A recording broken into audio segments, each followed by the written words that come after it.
Hi, this is Hema from Good Luck Fashion Institute. இன்னைக்கு வந்து பார்த்தீங்கன்னா நம்ம வந்து லைனிங் டாப் வந்து எப்படி கட் பண்ணுறது அப்படிங்கிறத தான் பார்க்க போகிறோம். ஒரு 32 சைஸ் மெஷர்மெண்ட்டில் இருக்கிறவங்களோட லைனிங் டாப் கட்டிங் வீடியோ இன்னைக்கு பார்ப்போம். இப்போ லைனிங் எடுத்திருக்கோம். லைனிங்கில் வந்து பார்த்தீங்க அப்படின்னா டபுள் ஃபோல்ட் பண்ணியிருக்கோம். இந்த ஃபோல்டு எப்படி பண்ணுறது அப்படிங்கிறத நான் பிரிண்ட் செக்கிங் வீடியோவில் நான் உங்களுக்கு காமிக்கிறேன். ஸோ இதில் வந்து லென்த் வைஸில் ஒரு ஃபோல்டும் வித் வைஸில் ஒரு ஃபோல்டும் டபுள் ஃபோல்டு நம்ம பண்ணியிருக்கோம். இப்போ எப்போதுமே நம்ம லைனிங் டாப் எடுக்கிறச்ச மெயின் கிளாத்தை விட லைனிங் வந்து ஒரு 2 இன்ச் வந்து கம்மியாக இருக்கணும். இப்போ இந்த டாப்போட லென்த் வந்து பார்த்தீங்கன்னா 40, கரெக்ட் 40. சீம் அலவன்ஸ் வந்து பார்த்தீங்கன்னா நம்ம எக்ஸ்ட்ராவாக ஒரு 1.5 இன்ச் கொடுக்கணும். அந்த 1.5 இன்ச் சீம் அலவன்ஸ் கொடுத்தா 41.5 வரும். ஸோ டோட்டலாக 41.5ல் 2 இன்ச் கம்மி பண்ணி இப்போ நான் லைனிங் எடுக்கிறேன். 39.5. எதுக்காக இந்த 2 இன்ச் கம்மி பண்ணுறோம் அப்படின்னா மெயின் கிளாத்தை விட லைனிங் வந்து 2 இன்ச் கம்மியாக இருக்கணும். ஸோ அதனால 2 இன்ச் கம்மி பண்ணி 39.5 நான் எடுக்கிறேன். ஸோ எடுத்துட்டு லென்த்தை மார்க் பண்ணிக்கிறேன். இப்போ ஷோல்டர் மார்க் பண்ணுறதுக்கு வந்து பார்த்தீங்கன்னா இவங்களோட ஷோல்டர் அளவு வந்து 14 டிவைடட் பை 2 எடுக்கிறோம், 7 எடுக்கிறோம். 14 டிவைடட் பை 2 ஹாஃப் ஷோல்டர் எடுக்கிறோம். ஸோ இந்த 7 இன்ச்சஸ் அப்படியே எடுத்துக்கலாம். இதுக்கு எக்ஸ்ட்ரா சீம் அலவன்ஸ் அதெல்லாம் எதுவுமே ஆட் பண்ண வேண்டிய அவசியம் இல்லை. நீங்கள் என்ன ஷோல்டர் எடுக்கிறீங்களோ அதிலேருந்து அப்படியே டிவைடட் பை 2 கொடுத்துக்கோங்க, கரெக்டாக வரும்.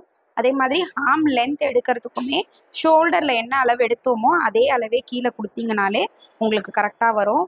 நிறைய பேர் வந்து செஸ்ட்டு ஆர்ம் லென்த் அதெல்லாம் எடுப்பாங்க. ஸோ நம்ம அதெல்லாம் எடுக்கிறத விட இந்த மாதிரி ஷோல்டரோடதே எடுக்கும் போது இன்னும் கிளியராக இருக்கும்.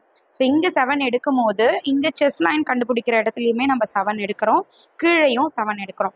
ஸோ மேலே 7 கொடுக்குறோம் அப்படின்னா சுற்றி 4 பக்கமுமே வந்து நம்ம 7 கொடுத்தா உங்களுக்கு கரெக்டாக வரும். இப்போ நீங்கள் உங்களோட ஷோல்டர் வந்து 6 வருது அப்படின்னா 4 சைட்ஸுமே 6 கொடுத்து நீங்கள் பண்ணுறச்ச உங்களோட ஷோல்டர் ட்ராப் ஆகாது, எந்த ப்ராப்ளமே வராது. இப்போ இந்த பாக்ஸ் போட்டதுக்கப்புறம் நமக்கு செஸ்ட் லைன் பாயிண்ட் தெரிஞ்சிடும். இங்கேருந்து செஸ்ட் லைன் நம்ம எடுக்க போகிறோம். செஸ்ட் லைன் எடுக்கிறதுக்கு வந்து பார்த்திங்கன்னா இவங்களோட மெஷர்மெண்ட் 32 டிவைடட் பை 4ஆல் நம்ம டிவைட் பண்ணதுக்கப்புறம் 8 வரும். ப்ளஸ் ஸ்டிச்சிங்க்கு ஒரு 1.5 இன்ச் கொடுக்குறேன். ஸோ டோட்டலாக 9.5. இது கரெக்டாக இருக்குமா அப்படின்னா நம்ம மெஷர்மெண்ட் எடுக்கும் போதே வந்து பார்த்திங்கன்னா கொஞ்சம் லூஸ் கொடுத்து எடுக்கணும். பர்ஃபெக்ட் டைட்டில் எடுக்காமல் கொஞ்சம் ஒரு கம்ஃபர்டபுள் டைட்டில் வந்து மெஷர்மெண்ட் எடுத்துகிட்டு நீங்கள் டிவைடட் பை 4ஆல் டிவைட் பண்ணதுக்கப்புறம் 1 இன்ச் எக்ஸ்ட்ரா கொடுத்தீங்கனாலே போதும். கரெக்ட் மெஷர்மெண்ட் டைட்டாக எடுத்திங்கன்னா தான் நமக்கு ப்ராப்ளம் வரும். ஸோ இப்போது 32 டிவைடட் பை ஆன்சர் வந்தது வந்து பார்த்திங்கன்னா 9.5 வந்திருக்கு நமக்கு. ஸோ 9.5க்கு செஸ்ட் லைனை மார்க் பண்ணிக்கலாம். செஸ்ட் லைன் மார்க் பண்ணதுக்கப்புறமா வேஸ்ட் லைன் மார்க் பண்ணணும்.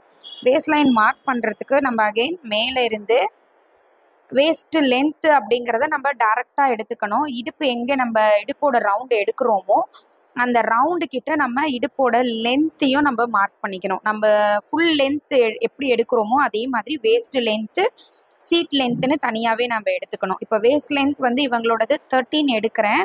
ஸோ இந்த 13லேருந்து வேஸ்ட்டு ரவுண்டு, வேஸ்ட் லென்த் வேறு வேஸ்ட்டு ரவுண்ட் வேறு. வேஸ்ட் லென்த்துங்கிறது நம்ம எப்படி லென்த் எடுக்கிறோமோ அந்த மாதிரி ஷோல்டர்லேருந்து எடுக்கிறது. வேஸ்ட் ரவுண்டுங்கிறது நம்மளோட இடுப்போட அந்த ரவுண்டோட அளவு. இப்போது இடுப்போட ரவுண்டு வந்து இவங்களோடது 30 டிவைடட் பை 2. செஸ்ட் கிட்ட நம்ம என்ன மெத்தட் நம்ம ஃபாலோ பண்ணுறோமோ அதே மாதிரி தான்.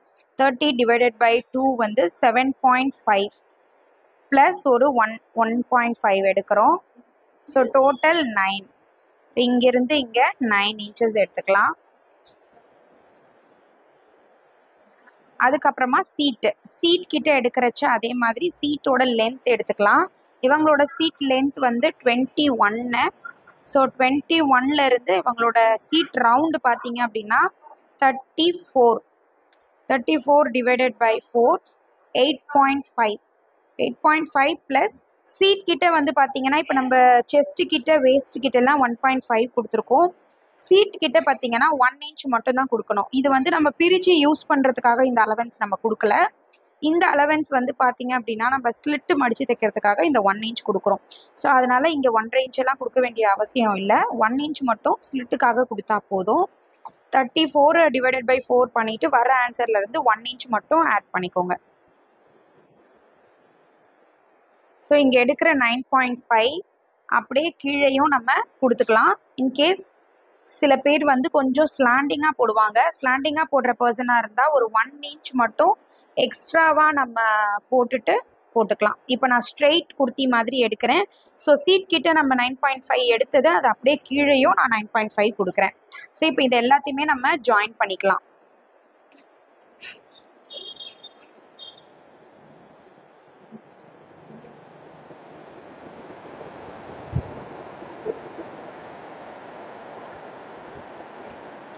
ஸோ இந்த மாதிரி நம்ம ட்ரெஸ்ஸோட மெஷர்மெண்ட்டை போட்டதுக்கப்புறம் இப்போ ஆர்ம் ட்ரா பண்ணணும். ஆர்ம் ட்ரா பண்ணுறதுக்கு இங்கே நம்ம 7 எடுத்தோம் இல்லையா, இந்த 7ஓட மிட் பாயிண்ட் எடுத்துக்கோங்க 3.5. மிட் பாயிண்ட் எடுத்துகிட்டு அப்படியே ஒரு கர்வ் ஷேப் ட்ரா பண்ணிக்கோங்க. இந்த கர்வ் எடுக்கிறச்ச இந்த டிஸ்டன்ஸ் வந்து ஒரு 1 இன்ச்சு டிஸ்டன்ஸ் வந்து 45 டிகிரி ஆங்கிளில் எடுத்தீங்க அப்படின்னா இந்த கர்வ் ஷேப் உங்களுக்கு அழகாக வந்துடும். ஸோ இந்த கர்வில் அப்படி கட் பண்ணிவிட்டு சைட்ஸை கட் பண்ணி எடுத்துக்கலாம். நெக் வந்து தனியாக நான் அதுக்குன்னு ஒரு வீடியோ உங்களுக்கு போடுறேன். ஏன்னா நெக் எப்போதுமே வந்து பார்த்தீங்கன்னா நான் வந்து கட் பண்ண மாட்டேன். லைனிங் ட்ரெஸ் எல்லாமே கட் பண்ணும் போது ஸ்டிச் பண்ணும் போது தான் நெக் வந்து நான் கட் பண்ணுவேன். ஸோ பேக் நெக் எப்படி கட் பண்ணுறது, ஃப்ரண்ட் நெக் எப்படி கட் பண்ணுறது அப்படிங்கிறத தனித்தனியாக நான் வீடியோ போட்டு காமிக்கிறேன். இப்போ நம்ம மார்க் பண்ண லைனில் அப்படியே நம்ம கட் பண்ணிக்கலாம். எக்ஸ்ட்ரா எதுவுமே கொடுக்க வேண்டிய அவசியம் இல்லை. ஸோ நம்ம என்ன லைன் நம்ம மார்க் பண்ணோமோ அந்த லைனை அப்படியே கட் பண்ணிக்கலாம்.